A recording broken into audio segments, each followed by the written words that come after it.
آج اس کو آپ حضرات کے سامنے جو بات عرض کرنی ہے وہ دو عنوان ہیں۔ ایک عنوان ہے ختم نبوت سے متعلق، کہ ہم سب مسلمانوں کا عقیدہ ہے، یقین ہے، ایمان ہے کہ محمد الرسول اللہ صلی اللہ علیہ وسلم ہم سب کے نبی بھی ہیں، آخری نبی بھی ہیں۔ نبی کریم صلی اللہ علیہ وسلم کی ذات پر کوئی حملہ نہیں کر سکتا۔ نبی علیہ السلام کی ذات کی حفاظت ہم سب کے ایمان کا حصہ ہے۔ ذات کی حفاظت میں یہ بات داخل ہے کہ جس طرح ہم اپنے نبی کریم صلی اللہ علیہ وسلم کو نبی مانتے ہیں، ایسے ہی آپ کو آخری نبی بھی مانتے ہیں۔ اگر کوئی مسلمان محمد الرسول اللہ صلی اللہ علیہ وسلم کو نبی مانے لیکن آخری نبی نہ مانے، آخری نبی ماننے کا مطلب یہ ہوگا کہ ہمارے نبی کے بعد کوئی نبی پیدا نہیں ہو سکتا۔ اگر کوئی آخری نبی نہ مانے تو وہ شخص مسلمان نہیں ہو سکتا۔ نبوت کی جتنی خصوصیات ہوں، ان خصوصیات کا بھی کوئی آدمی منکر ہوگا یا ان خصوصیات کا مدعی ہوگا۔ نبی علیہ السلام کی وہ خصوصیات کا انکار کرے یا نبی علیہ السلام کی ان خصوصیات کا اپنے لیے دعویٰ کرے، بہر صورت وہ شخص بھی گمراہ ہوگا، اس کی بات بھی تسلیم نہیں کی جائے گی۔ اس متعلق کچھ بات عرض کرنی ہے۔ دوسری بات جو عرض کرنی ہے وہ فقہ حنفی اور امام ابو حنیفہ رحمۃ اللہ علیہ کا مقام اور فقہ کے لحاظ سے ان کے کارنامے، ان کی شخصیت۔ اس موقع پر اپنے بزرگوں اور اپنے اسلاف، اپنے بڑوں سے جو بے اعتمادی پیدا کی جا رہی ہے، ایسے نادان دوستوں، کم عقل، کم ظرف دوستوں کی اس گھٹیا محنت سے متعلق بھی کچھ باتیں عرض کرنے کی ضرورت ہے۔ پہلے عنوان سے متعلق جو بات عرض کرنی ہے، اس میں جو آیت پڑھی گئی، نبی کریم صلی اللہ علیہ وسلم نے ارشاد، اللہ رب العزت نے ارشاد فرمایا، ما کان محمد ابا احد من رجالکم ولکن رسول اللہ وخاتم النبیین۔ محمد الرسول اللہ تم میں سے کسی مرد کے والد نہیں تھے، تم میں سے کسی مرد کے والد نہیں تھے، ولیکن رسول اللہ وخاتم النبیین، لیکن اللہ کے نبی رسول تھے اور خاتم النبیین، سارے نبیوں کے سلسلے میں اس کڑی میں سب سے آخر میں آنے والی شخصیت اور ذات تھے۔ اس آیت میں اللہ نے پہلی بات یہ فرمائی، اللہ کے نبی مردوں میں سے کسی کے والد نہیں تھے۔ مردوں میں اس لیے فرمایا، بچوں کے والد تو تھے لیکن بچے اتنے بڑے نہیں ہوئے کہ ان بچوں کو مرد کہا جا سکے۔ چھوٹا بچہ ہے تو اسے ولد کہتے ہیں، ابن کہتے ہیں، تو چھوٹے بچے کے لیے الگ لفظ بولتے ہیں۔ وہ بچہ بالغ ہو جائے، بڑا ہو جائے تو پھر اسے رجل کہتے ہیں۔ تو اللہ نے فرمایا جو بالغ ہو جائے، بڑے عمر کو پہنچ جائے، اس کے بھی آپ باپ ہوں، ایسا اللہ کے نبی علیہ السلام نہیں تھے۔ مردوں میں سے، عورتوں میں سے تو تھے، حضرت فاطمہ، حضرت زینب، حضرت رقیہ رضی اللہ تعالیٰ عنہم اجمعین، ان صحابیات اور بنات طاہرات کے آپ والد تھے۔ لیکن مردوں کی بات کی جا رہی ہے، آپ کے نرینہ اولاد 2 سال سے کم عرصے میں ہی سب انتقال ہو گئے۔ کوئی نرینہ لڑکا آپ کا 5 سال 10 سال کی عمر کو بھی نہیں پہنچ سکا۔ تو اللہ یہ فرماتے ہیں مردوں کے والد نہیں تھے۔ ایک بات تو یہ ہو گئی۔ دوسری بات یہ فرمایا کہ اللہ کے نبی علیہ السلام خاتم النبیین تھے۔ خاتم النبیین ہونے کا مطلب یہ ہے کہ نبیوں کا سلسلہ حضرت آدم علیہ السلام سے جو چلے آ رہا ہے، اس میں سب سے آخری نبی جو آئے ہیں وہ محمد رسول اللہ صلی اللہ علیہ وسلم۔ خاتم النبیین ہونے کا مطلب یہ نہیں ہے کہ نبیوں کے سلسلے جو اب تک چلے آ رہے تھے وہ سلسلے ختم ہو گئے، یعنی جتنے نبی آئے تھے ان سارے نبیوں کی نبوت ختم ہو گئی۔ نبوت کسی نبی کی ختم نہیں ہوگی۔ جو ایک بار نبی بن گیا، اللہ نے نبوت سے نواز دیا، پھر اس نبوت کی نعمت کو واپس نہیں لیتے ہیں۔ نبیوں کی نبوت جتنے گزر چکے ہیں، وہ سارے نبی اپنی جگہ پر نبی ہیں، لیکن وہ دنیا سے چلے گئے ہیں، نبوت ان کی چھینی نہیں گئی ہے۔ ان نبیوں کے سلسلے میں آخری نبی محمد الرسول اللہ صلی اللہ علیہ وسلم آئے۔ اس کی مثال حضرت مولانا قاری طیب صاحب رحمت اللہ علیہ نے اس طرح دی ہے، جیسے رات کا وقت ہوتا ہے، آسمان پر ستارے چمکتے ہیں، لاکھوں ستارے آسمان پر چمک رہے ہیں، ان سے روشنی بھی ہوتی ہے، لیکن جب صبح کا سورج طلوع ہوتا ہے تو سورج کی روشنی اتنی زیادہ ہوتی ہے کہ اب وہ آسمان کے تاروں کی روشنی سورج کی روشنی کے سامنے اتنی ماند پڑ جاتی ہے کہ اب دن میں ایسا لگتا ہے کہ آسمان پر تارے ہے ہی نہیں ہیں، حالانکہ آسمان پر تارے ہمیشہ رہتے ہیں، دن کی روشنی کی وجہ سے وہ تارے نظر نہیں آتے ہیں۔ بالکل اسی طرح سارے نبیوں کی مثال آسمان کے تاروں کی ہے، محمد الرسول اللہ کی مثال سورج کی ہے۔ جب سورج جیسا نبی دنیا میں طلوع ہوا، اب دیگر نبیوں کی نبوت کی روشنی وہ ماند پڑ جاتی ہے، اب اس کے ذریعے سے لوگوں کو ہدایت نہیں ملے گی۔ اب لوگ ہدایت چاہتے ہیں، منزل چاہتے ہیں، جنت چاہتے ہیں، تو اس نبی کی روشنی میں چلنا پڑے گا، اس نبوت کی روشنی میں چلنا پڑے گا۔ دن کے اجالے میں کوئی آدمی ستاروں کی روشنی تلاش نہیں کرتا، اسی طرح محمد الرسول اللہ کی نبوت آنے کے بعد اب کسی اور نبی کی نبوت کو تلاش کرنا بیکار ہے۔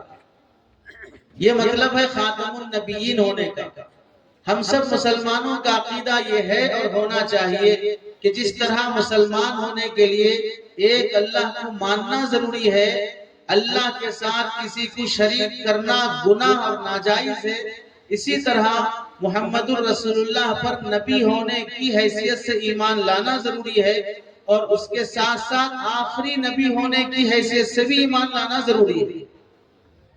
اللہ کو ایک مانا لیکن اس کے ساتھ شرک بھی کیا، محمد الرسول اللہ کو نبی مانا لیکن آخری نبی نہیں مانا، ان کے بعد بھی کسی اور کو نبی ماننے کا چانس باقی رکھا، تو پھر وہ شخص مسلمان نہیں ہو سکتا۔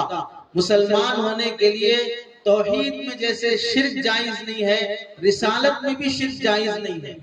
توحید میں جیسے وحدانیت ضروری ہے، رسالت میں بھی وحدانیت ضروری ہے کہ ہم سب کا اللہ بھی ایک ہے، ہم سب کے رسول بھی ایک ہیں، کہ ہم ایک ہی نبی کی شریعت اور دین کو مانتے ہیں۔ باقی ایمان لانے کی جہاں تک بات ہے، جتنے انبیاء گزرے ہیں ان سارے نبیوں پر ایمان لانے کا حکم خود رسول اللہ نے دیا ہے، خود قرآن مجید نے دیا ہے۔ وما انزل من قبلک، جو آپ سے پہلے نازل ہوا ہے اس سب پر ایمان لانا، جو آپ سے پہلے نبی گزرے ہیں ان سب پر ایمان لانا ہم سب مسلمانوں کی ذمہ داری ہے۔ لیکن ما انزل من قبلک کے بعد اللہ نے کہیں قرآن میں نہیں فرمایا کہ تمہارے بعد بھی کوئی آئے اور کچھ نازل ہو تو اس پر بھی ایمان لانا ہوگا۔ قرآن مجید میں نبی سے پہلے جو آ چکے ہیں، محمد الرسول اللہ سے پہلے جو آ چکے ہیں، ان نبیوں پر ایمان لائیں گے۔ محمد الرسول اللہ صلی اللہ علیہ وسلم سے پہلے جو کتابیں نازل ہوئی ہیں ان کتابوں پر ایمان لائیں گے، لیکن رسول اللہ صلی اللہ علیہ وسلم کے بعد، قرآن مجید کے بعد کسی اور نبی پر ایمان لانا، کسی اور کتاب پر ایمان لانا، یہ مسلمانوں کے لیے کفر اور شرک کی حیثیت رکھتا ہے۔ اور اس امانت کی حفاظت در حقیقت ہماری اپنی جنت کی حفاظت ہے۔ نبوت کی حفاظت دراصل اپنی جنت کی حفاظت ہے۔ جو شخص نبی علیہ السلام کے آخری نبی ہونے کا عقیدہ رکھ رہا ہے، دراصل وہ اپنی جنت کی حفاظت کر رہا ہے۔ اور اگر کوئی شخص نبی علیہ السلام کے آخری نبی ہونے کا عقیدہ نہ رکھے، وہ اپنی جنت خراب کر رہا ہے اور جہنم آباد کر رہا ہے۔ نبوت میں جو ڈاکے ڈالنے والے اور نبوی خصوصیات میں جو حملے کرنے والے پیدا ہوئے ہیں، ان سب سے امت کو بچنے کی تاکید کی گئی ہے۔ اس سلسلے میں جو بات آپ حضرات کے سامنے عرض کرنی ہے، قرآن مجید میں، احادیث میں اللہ کے نبی علیہ السلام نے اپنے بعد کئی فتنوں کا تذکرہ کیا ہے۔ ان فتنوں میں سے ایک فتنہ نئے نبیوں کے پیدا ہونے کا بھی فتنہ ہے، کہ آدمی نہیں بن سکا، مسلمان نہیں بن سکا، اپنے بچوں کا ڈھنگ کا باپ نہیں بن سکا، اپنی گھر والی کا صحیح ڈھنگ کا شوہر نہیں بن سکا، اپنے ماں باپ کا صحیح ڈھنگ کا بچہ بیٹا اولاد نہیں بن سکا، ڈھنگ کا پڑوسی نہیں بن سکا، انسان نہیں بن سکا، اللہ کا صحیح بندہ نہیں بن سکا، جانور سے زیادہ بدتر ہے، یہ دعویٰ کر رہا ہے نبی ہونے کا۔ نبوت وہ منصب نہیں ہے جو آدمی محنت سے کما لے، نبوت وہ مقام نہیں ہے جو آدمی عبادت سے کما لے۔ اگر کوئی پیدا ہونے سے لے کر مرنے تک اپنے آپ کو سجدے میں رکھے، اس کے بعد اس کی آنے والی 7 پیڑیاں 7 نسلیں، حالانکہ کوئی آدمی اپنے آپ کو پیدا ہونے سے مرنے تک سجدے میں رکھے گا تو نسل ہی پیدا نہیں ہوگی، سجدے سے اٹھے گا ہی نہیں تو اولاد کہاں سے پیدا ہوگی۔ بالفرض مان لیں کہ اس کے بعد بھی 7 پیڑیاں اس کی سجدے میں پڑی رہیں اور اس امید سے پڑی رہیں کہ ہماری 7ویں پیڑی میں ان سجدوں کی برکت سے کوئی نبی پیدا ہو جائے گا، تو بھی کوئی نبی پیدا نہیں ہوگا۔ اس واسطے کہ نبوت عبادت سے حاصل کیے جانے والا مقام نہیں ہے، نبوت اللہ کی طرف سے دیے جانے والا انعام ہے، اس میں بندے کے کسب کا، محنت کا، عبادت کا کوئی دخل نہیں ہے۔ تو جب یہ بات طے ہے، ہم انسان اللہ کے رسول علیہ السلام کے امتی کتنی بھی عبادت کر لیں، ہم ولی تو بن سکتے ہیں، نبی کبھی نہیں بن سکتے۔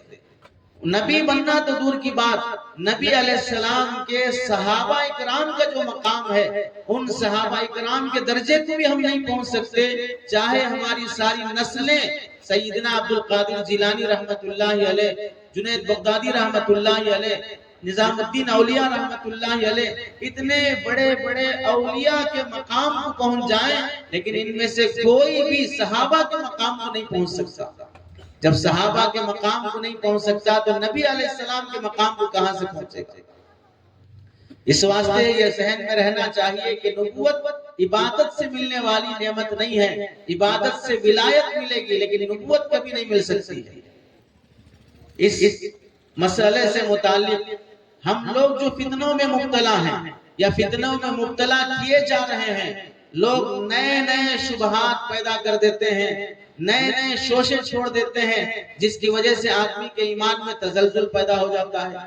دعویٰ کرنا لوگوں کے لیے بہت آسان ہے، انسان بن کے دکھانا مشکل ہے، جھوٹے جھوٹے دعوے کر لینا بہت آسان ہے۔ حضرت قاری طیب صاحب رحمت اللہ علیہ کے زمانے میں ایک صاحب ان کو ایسے ہی دیوانہ پر اٹھا تو انہوں نے دعویٰ کیا کہ میں صحابی ہوں، مجھے لوگ صحابی مانے اور صحابی کا درجہ دیں۔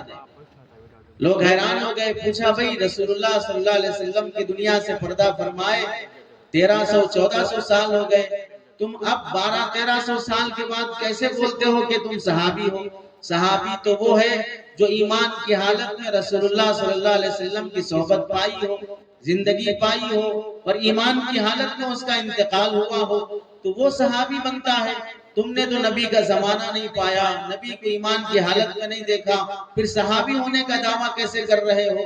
تو وہ شخص کہنے لگا میں نے خواب میں رسول اللہ صلی اللہ علیہ وسلم کو دیکھا ہے، اور جو ایمان کی حالت میں رسول اللہ کو دیکھے وہ صحابی ہوتا ہے، اس واسطے میں بھی صحابی ہوں، چاہے کہ بیداری میں دیکھا ہوں کہ خواب میں دیکھا ہوں، لیکن دیکھا تو ہوں رسول اللہ کو، اس واسطے مجھے صحابی مانا جائے۔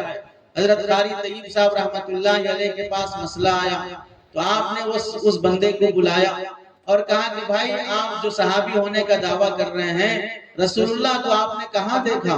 بیداری میں دیکھا کہ خواب میں دیکھا؟ وہ کہنے لگے میں نے خواب میں دیکھا ہے۔ تو حضرت قاری طیب صاحب رحمت اللہ علیہ نے فرمایا تو اس کا مطلب یہ ہوا کہ آپ بیداری کے صحابی نہیں ہیں، خواب کے صحابی ہیں، تو ہم جب آپ سے ملاقات خواب میں کریں گے تب آپ کو صحابی مانیں گے، جب اڑ جائیں گے تو آپ کو صحابی نہیں مانیں گے۔ اس واسطے کہ آپ کو صحابیت کا شرف خواب میں نصیب ہوا ہے، جب خواب میں ملاقات ہوگی تو ہم صحابی مانیں گے، بیداری میں ملاقات ہوگی تو نہ خواب رہا نہ آپ کی صحابیت رہی۔ تو جیسے آدمی صحابیت کے درجے کو خواب سے نہیں پہنچ سکتا، ولایت کے درجے کو خواب سے نہیں پہنچ سکتا، عبادت کے درجے کو نہ صحابیت تک پہنچ سکتا ہے نہ نبوت تک پہنچ سکتا ہے۔ لیکن آج کل فتنوں کا اتنا بڑا دور ہے، نبی کریم صلی اللہ علیہ وسلم نے اپنے زمانے میں فرمایا تھا، ایک صحابی سے منقول ہے، حضرت معاویہ رضی اللہ عنہ فرماتے ہیں لم یبق من الدنیا دنیا میں اب اتنا مرحلہ باقی رہ گیا ہے، دنیا کا بچپنا جوانی گزر چکی، بڑھاپے کا دور چل رہا ہے۔ اب اس بڑھاپے کے دور میں الا بلاء و فتنۃ، اب دنیا میں مصیبتیں اور فتنے ہی باقی رہ گئے۔ حضرت اشرف علی تھانوی رحمت اللہ علیہ فرماتے ہیں اس دنیا میں ایسے تصور سے ہمیں جینا چاہیے کہ 24 گھنٹے ہمیں مصیبتیں ہی مصیبتیں آئیں گی، اسی تصور سے جینا ہے۔ اگر مصیبتیں نہ آئیں تو اللہ کا شکر ادا کرنا ہے کہ دار البلا میں، مصیبتوں کے گھر میں مصیبت کیسے نہیں آئی، لیکن ہم ایسی امید سے جی رہے ہیں گویا یہ دنیا جنت ہے، ہم پلسرات پر چل رہے ہیں، ہمارے ہر کام بجلی کی طرح پار ہو جائیں گے، یوں ارادہ کیا دوسرے لمحے میں ہمارے کام حل ہو جائیں گے، کوئی مشکل نہیں آئے گی، کوئی دشواری نہیں ہوگی، جس سے جو امید لگائی جائے گی ساری امیدیں ہماری پوری ہو جائیں گی۔ ہم جنت میں جینے کے تصور کے ساتھ جی رہے ہیں، اس واسطے کسی کی امید پوری نہیں ہوتی، کسی کی تمنا پوری نہیں ہوتی، کسی کی خواہش پوری نہیں ہوتی تو فوراً وہ اللہ کا ناشکرہ بن جاتا ہے۔ تم نے انہیں امیدیں ہی کیوں ایسی کی ہیں کہ ہم دنیا میں جینے کے بجائے گویا کہ جنت میں جی رہے ہیں۔ نبی کریم صلی اللہ علیہ وسلم نے ایک موقع سے فرمایا بادروا بالاعمال فتنا، اپنی آخرت بنانے کے لیے اعمال کرنے میں جلدی کرو۔ جوان ہے بڑھاپے کا انتظار نہ کرے، صحت مند ہے بیماری کا انتظار نہ کرے، فرصت کا موقع ہے مشغولیت کا انتظار نہ کرے، موقع ملا ہے جو ہو سکے عبادت کر لو، اس واسطے کہ جوانی کب ڈھلے گی، بیماری کب آ جائے گی، مصروفیتیں کب لگ جائیں گی، کب آدمی ٹینشن میں پڑ جائے گا، کب دیکھتے دیکھتے یہ کمزوریاں ہمیں گھیر لیں گی، یہ بیماریاں ہاسپٹلوں کے حوالے کر دیں گی، پتہ ہی نہیں چلے گا۔ 25 سال میں شادی ہوتی ہے، 15 سال نہیں گزریں گے 40 کو پہنچ جاتا ہے شوگر بی پی آ جاتا ہے۔ گویا کہ لذتوں کی زندگی کا عرصہ 15 ہی سال رہا ہے، بالغ ہونے 15 سال لگے، شادی ہونے میں 10 سال کا عرصہ لگا، پھر شادی کے بعد کی زندگی کی جو لذتیں رہی وہ 15 سال کی رہی، 40 سال کے بعد پھر ٹینشنوں کا سلسلہ شروع ہو جاتا ہے۔ بادروا بالاعمال فتنا، فتنوں کے دور میں عمل کرنے میں جلدی کرو، فرصت کے موقع تلاش نہ کرو، ٹائم ملا تو کر لوں گا، ٹائم ملا تو پڑھ لوں گا۔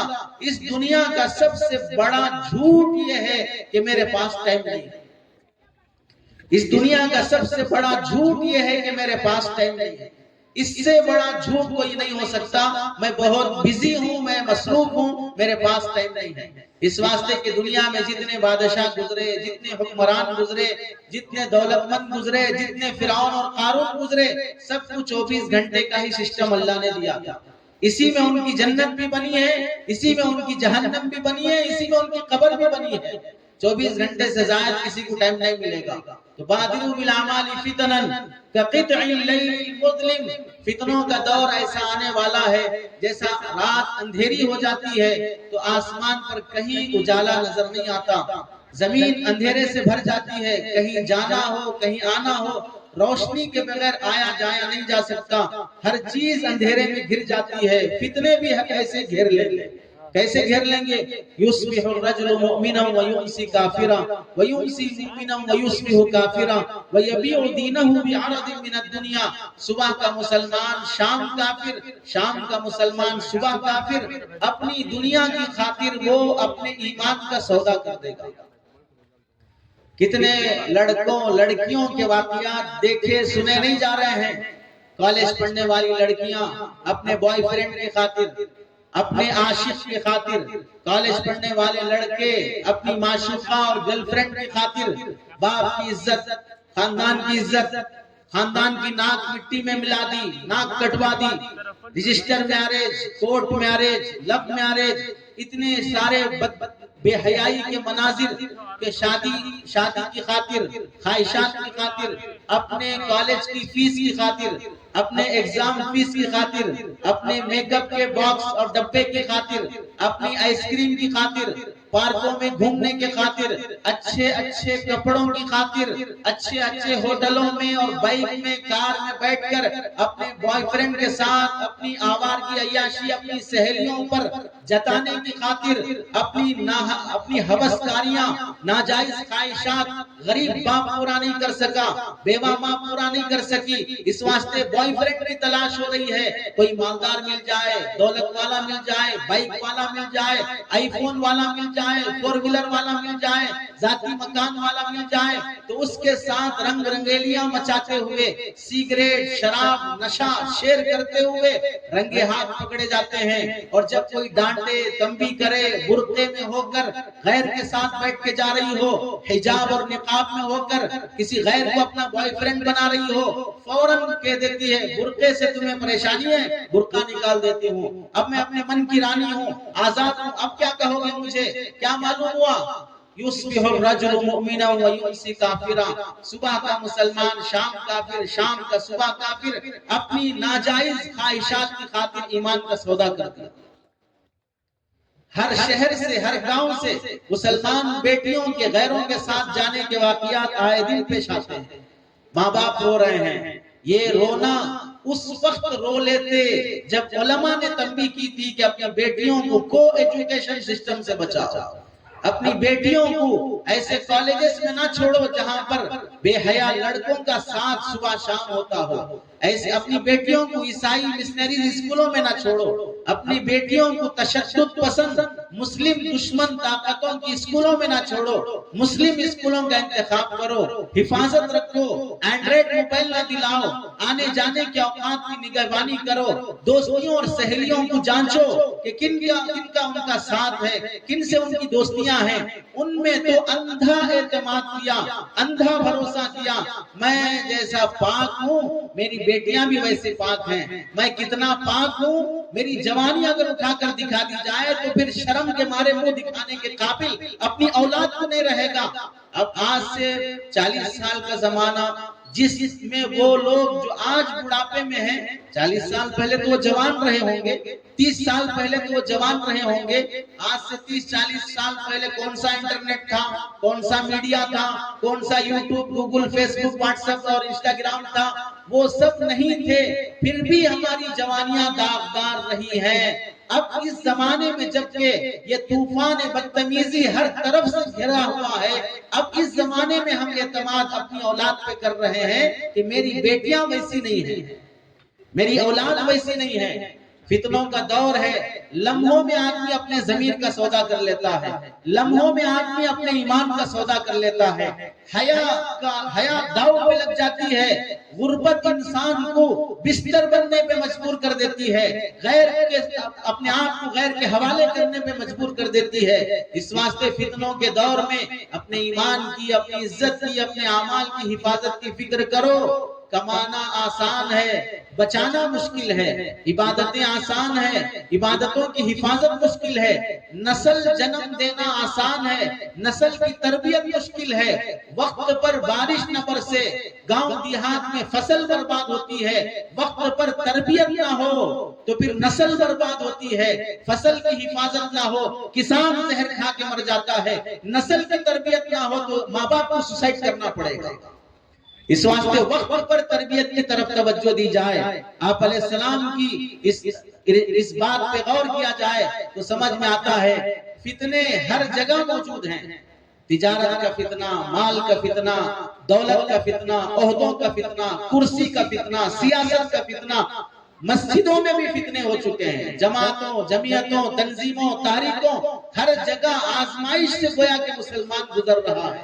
اسکولوں میں دیکھ لو، دینی اداروں میں دیکھ لو، کالجوں میں دیکھ لو، یونیورسٹیز میں دیکھ لو، آفیسز میں دیکھ لو، کمپنیوں میں دیکھ لو، انسان اپنے ایمان کو ایسے لے گزر رہا ہے گویا کہ ہتھیلی میں انگارہ لے کے گزر رہا ہے۔ ان فتنوں کے دور میں اللہ کے نبی علیہ السلام نے فرمایا تھا، ایک موقع پر ایک صحابی اللہ کے نبی علیہ السلام کے ساتھ اونچی جگہ پر چڑھے، کسی گھر کی دیوار یا چھت پر چڑھے، تو آپ نے فرمایا کہ میں جو دیکھ رہا ہوں کیا تم بھی وہ دیکھ رہے ہو؟ صحابہ نے فرمایا رسول اللہ ہم نہیں دیکھ رہے ہیں، کہ آپ کیا دیکھ رہے ہیں؟ تو آپ نے فرمایا فَإِنِّي لَأَرَى الْفِتَنَ تَقَوْ خِلَالَ بُيُوتِكُمْ كَوَقْعِ الْقَمَرِ قَطَرِ، میں فتنوں کو ایسے دیکھ رہا ہوں جو تمہارے گھروں میں داخل ہو رہے ہیں، جیسے بارش برسنے پر بارش کے قطرے گھروں میں آ جاتے ہیں، ویسے فتنے ایسے گھروں میں داخل ہو رہے ہیں۔ حتیٰ کہ ایک حدیث میں فرمایا فتنۃ الرجل فی اہلہ و مالہ و جارہ، انسان کے لیے اس کے گھر والوں میں، اس کے مال میں، اس کے پڑوسی میں بھی آزمائش ہے، یعنی انسان ہر لحاظ سے فتنوں میں گھرا ہوا ہے۔ اب فتنہ کسے کہتے ہیں؟ فتنے کے لیے قرآن مجید میں 13 معانی استعمال ہوئے ہیں۔ فتنہ کن کن معانی میں استعمال ہوتا ہے ہمیں سمجھنے کے لیے اتنا کافی ہے۔ فتنہ اس امتحان اور آزمائش کا نام ہے، فتنہ اللہ کی طرف سے ایک پکڑ اور عذاب کا نام ہے، فتنہ اللہ کی طرف سے ایذا رسانی، تکلیف میں مبتلا کیے جانے کا نام ہے، فتنہ گمراہی کا نام ہے، فتنہ دنیاوی عذاب کا نام ہے، صراط مستقیم اور سیدھے راستے سے ہٹ جانے کا نام فتنہ ہے۔ بعض موقعوں پر یہ فتنہ انسان کو کفر اور شرک میں مبتلا کر دیتا ہے۔ کفر اور شرک کا ابتلا بھی ایک درجے کا فتنہ ہے، اس لیے اللہ کے نبی علیہ السلام نے فتنوں سے بچنے کی دعاؤں کا اہتمام خود بھی فرمایا، امت میں بھی تعلیم فرمائی کہ فتنوں سے بچنے کا اہتمام کرتے رہو، دعا مانگتے رہو اللہ سے۔ اب ہم دیکھ لیں ہمارے موجودہ دور میں کیا کیا فتنے پائے جاتے ہیں۔ 2-4 فتنوں کا آپ حضرات کے سامنے تعارف کرایا جاتا ہے کہ ہم دیکھیں کہ کیا ان فتنوں میں ہم یا ہماری نسل مبتلا ہے کہ نہیں ہے۔ نمبر 1 دور حاضر میں جو سب سے بڑا فتنہ ہے، سوشل میڈیا اور انٹرنیٹ کا فتنہ۔ کون سا مسلمان مرد ہے، عورت ہے، دنیا دار ہے، دیندار ہے، داڑھی والا ہے، بغیر داڑھی والا ہے، کرتے پیجامے والا ہے، پینٹ بشرٹ والا ہے، کون جوان ہے، کون بوڑھا ہے، جو انٹرنیٹ کے فتنے میں مبتلا نہیں ہے۔ فون کے بغیر کس کی راتیں گزر رہی ہیں، اور جس کے پاس اینڈرائڈ موبائل ہے، دیکھ لو 4G سے 5G کا زمانہ آ گیا، تیزی سے ڈاؤن لوڈ ہونے لگے۔ اب 3 ہی کام نوجوانوں کے باقی رہ گئے، ڈاؤن لوڈ کریں، لائک کریں، شیئر کریں، یہی کام رہ گیا بس۔ اس سے بڑی عبادت اب کچھ نہیں رہی۔ جو بھی ویڈیو دیکھ لیا، پسند آ گیا، اپنی محبوبہ کو دکھانا ہے، ڈاؤن لوڈ کر لیا، اسٹیٹس پہ لگا لیا۔ اپنی معشوقہ کو دکھانا ہے، ڈاؤن لوڈ کر لیا، اپنے گروپ میں شیئر کر دیا۔ اپنے کسی دشمن کو چڑھانا ہے، ڈاؤن لوڈ کر لیا، اسٹیٹس پہ لگا لیا۔ اس کے علاوہ خود انسان بننا کبھی خیال نہیں آیا، خود انسانیت سے آراستہ ہونا کبھی خیال نہیں آیا۔ میں کتنا ماں باپ پہ بوجھ بنا ہوں، میں کتنا اپنے بھائی بہنوں پہ بوجھ بنا ہوں، میں کتنا اس دھرتی پر ایک ناپاک بوجھ بنا ہوا جی رہا ہوں۔ اپنی انسانیت کی فکر نہ آئی۔ جو اشعار، جو درد بھری باتیں، جو دل کو چھو لینے والے جملے میڈیا کے ذریعے سے، یوٹیوب کے ذریعے سے، نظر سے، فیس بک سے، انسٹاگرام سے گزر جاتے ہیں، اسے اپنے اسٹیٹس کے ذریعے سے اپنے دکھ کو، اپنے غم کو، اپنی خوشی کو ظاہر کرنے کے لیے اسٹیٹس کا سہارا لینے لگے۔ گھنٹوں راتوں میں بیٹھ کر اکیلے میں چبوتروں پر، کٹوں پر، نالیوں پر، بازاروں میں، بند دکانوں کی سیڑھیوں پر، مسجد کی سیڑھیوں پر، مسجد کی چھت پر، رمضان المبارک کے مبارک مہینے میں اعتکاف کی حالت میں مسجد کی صفوں میں بیٹھ کر بھی مسلمان ناچ گانے دیکھنے سے محروم نہیں رہا۔ سامنے تراویح کی جماعت کھڑی ہوئی ہے، پیچھے نوجوان کرکٹ دیکھ رہا ہے۔ سامنے قرآن مجید پڑھا جا رہا ہے، پیچھے کسی ناچنے والی بے حیا بے شرم کی تصویریں اس کے انسٹاگرام سے گزر رہی ہیں۔ انٹرنیٹ اور میڈیا کا یہ کثیر الاستعمال ایسا طوفان ہے، نابالغ لڑکا ہو، دودھ پیتا بچہ ہو، حاملہ عورت ہو، 4 بچوں والی ماں ہو، اس کے ہاتھ سے سیریل لے جاتا ہے۔ پردہ نشی عورتوں سے پوچھ لیں، ان میں سے بہت سی ہوگی اللہ کی وہ بندیاں جو نہ ٹی وی جانتی ہیں، نہ سیریل جانتی ہیں، نہ فلم جانتی ہیں، نہ ناچ گانے جانتی ہیں، بڑی پاک دامنی کے ساتھ وہ زندگی گزار رہی ہیں۔ لیکن وہ عورتیں اور وہ لڑکیاں جو 2000 کے بعد سے پیدا ہوئی ہیں، 2000 کے بعد کی ہیں، وہ لڑکیاں جو کالج کا ماحول دیکھ چکی ہیں، جو انٹرنیٹ اور موبائل اور اینڈرائڈ موبائل کے زمانے میں جنہوں نے آنکھیں کھولی ہیں، ان میں سے کون لڑکی ہے جو سیریل دیکھنا نہیں چاہتی ہے، انسٹاگرام اور فیس بک میں اپنی آئی ڈی اور پیج نہیں بنائی ہے۔ اس انٹرنیٹ کی مصیبت میں ہمارے لڑکیوں سے حیا چھین لی، ہمارے نوجوانوں سے ادب احترام عزت چھین لی ہے۔ آج کتنی لڑکیاں غیر شادی شدہ نہیں، شادی شدہ لڑکی عورتیں وہ ہیں، 3 4 بچے والی وہ ہیں جو انٹرنیٹ کی مصیبت میں مبتلا ہو کر اپنے بچوں کو، اپنے شوہر کو چھوڑ کر غیر کے ساتھ بھاگ جاتی ہیں، اپنے خاندان کے ہوتے ہوئے، شوہر کے ہوتے ہوئے، بچوں کے ہوتے ہوئے ناجائز تعلقات رکھ رہی ہیں فون کے غلط استعمال کی وجہ سے۔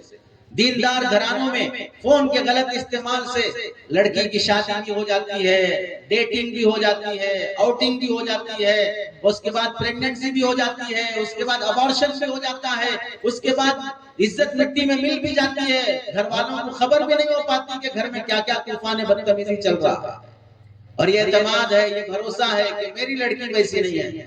غیر شادی شدہ لڑکیوں کو، کنواری بیٹیوں کو موبائل اینڈرائیڈ دلا کر، انٹرنیٹ کے ریچارج کی آزادی دے کر، ان کے موبائل میں اپنا پاسورڈ رکھے بغیر، ان کے موبائل کی جانچ کیے بغیر، ان کے گروپ میں اپنے آپ کو جا کر دیکھے بغیر، ان کی سہیلیوں کے میسیجز اور ویڈیوز اور آڈیوز سنے بغیر جو باپ، جو ماں اپنی بیٹی پر اندھا اعتماد کرتا ہے، کل وہ گٹر کا کیڑا بن جائے، گٹر میں اپنے آپ کو گھٹیا اور بے حیا بے شرم بنا لے، وہ court marriage, register marriage, love marriage کی شکار ہو جائے، تو اس دن نہ خدا کو شکایت کرنا، نہ کسی مولوی کو شکایت کرنا۔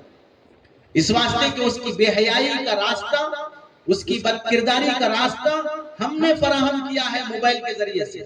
اس کے موبائل میں ریچارج باپ نے اپنے پیسے سے کرایا ہے، اسے انٹرنیٹ کے استعمال کی آزادی ماں نے اپنی مرضی سے دی ہے۔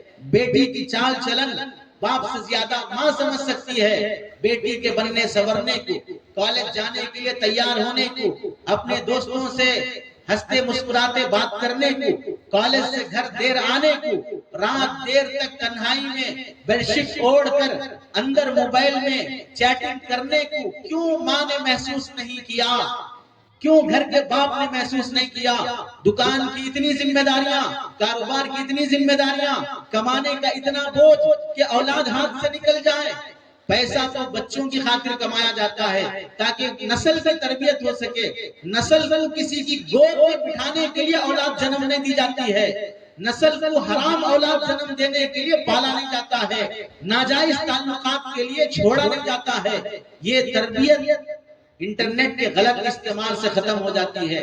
یہ بڑا فتنہ ہے جس میں ہمارا نوجوان مبتلا ہے۔ آج دیکھ لیں ان نوجوانوں میں یوٹیوب پر کون سے مولانا کو سننا ہے، کس کا بیان سننا ہے، کس کا ویڈیو کلپ دیکھنا ہے، کون صحیح عقیدے پر ہے، کون نبوت پر ڈاکہ ڈال رہا ہے، کون غلط عقیدے کی طرف جا رہا ہے۔ ویڈیو میں بولنے والے آ گئے، اچھا انگریزی بولنے لگے، اچھا ہماری سمجھ کے حساب سے بولنے لگے، انگریزی آمیز اردو بولنے لگے، ہمیں سمجھ میں آ رہا ہے، اپنے من کے حساب سے بولنے لگے۔ مجھے یہ بات اچھی لگی، مجھے یہ بات اچھی پسند آئی، تو اس حساب سے اسے لائک کرنے لگا، سبسکرائب کرنے لگا، اس کے ویورز کو بڑھانے لگا۔ یہ نہیں سوچا کہ گمراہ ہے، یہ نہیں سوچا کہ جمہور امت سے ہٹا ہوا ہے، یہ نہیں سوچا کہ یہ حدیث پر ڈاکہ ڈال رہا ہے، یہ فقہا کو گالیاں دیتا ہے، یہ صحابہ کو تانے دیتا ہے۔ اس کی چند باتیں اچھی لگی، اس واسطے اس کا لائکر بن گیا، اس کا فالوور بن گیا، اس کا سبسکرائبر بن گیا، اسے دل و جان سے چاہنے لگا۔ ایسے نوجوانوں کو ایک بات دل کی تختی پر لکھ لینا چاہیے، دماغ کے کان کھول کر، علم کو شریعت نے دودھ سے تشبیہ دی ہے، علم کو شریعت نے دودھ سے تشبیہ دی ہے، علم کی مثال دودھ کی طرح ہے۔ حدیث میں آپ علیہ السلام نے وہ خواب ذکر کیا جو میں نے دودھ پیا، پھر ابو بکر کو دیا، بچا ہوا، ابو بکر نے بچا ہوا، حضرت عمر رضی اللہ عنہ کو دیا۔ یہ دودھ کو تشبیہ دی ہے، علم کو تشبیہ ہے دودھ سے۔ اب جو آپ حضرات پی رہے ہیں، چائے ہے کہ دودھ ہے، دیے جانے والا کپ چاہے وہ کاغذ کا ہے، پلاسٹک کا ہے، جیسا بھی ہے، لیکن بنا ہی اس واسطے ہے کہ اس میں دودھ چائے کچھ پیا جائے۔ سمجھ میں آتا ہے، ٹھیک ہے بھائی، پیئیں، بیان کے درمیان میں پیئیں، بیان سے پہلے پیئیں، بیان کے بعد پیئیں۔ کھاتی پیتی رہنے والی قوم ہے، اچھی بات ہے، لیکن پینے کھانے والی نہیں ہے، یہ بری بات ہے۔ کھاتی پیتی رہنا کوئی بری بات نہیں ہے، پینے کھانے والی ہونا یہ بری بات ہے۔ اب یہ کب چونکہ پینے کے لیے ہی بنایا گیا ہے تو پیتے ہوئے عیب نہیں لگتا، شرم نہیں آتی۔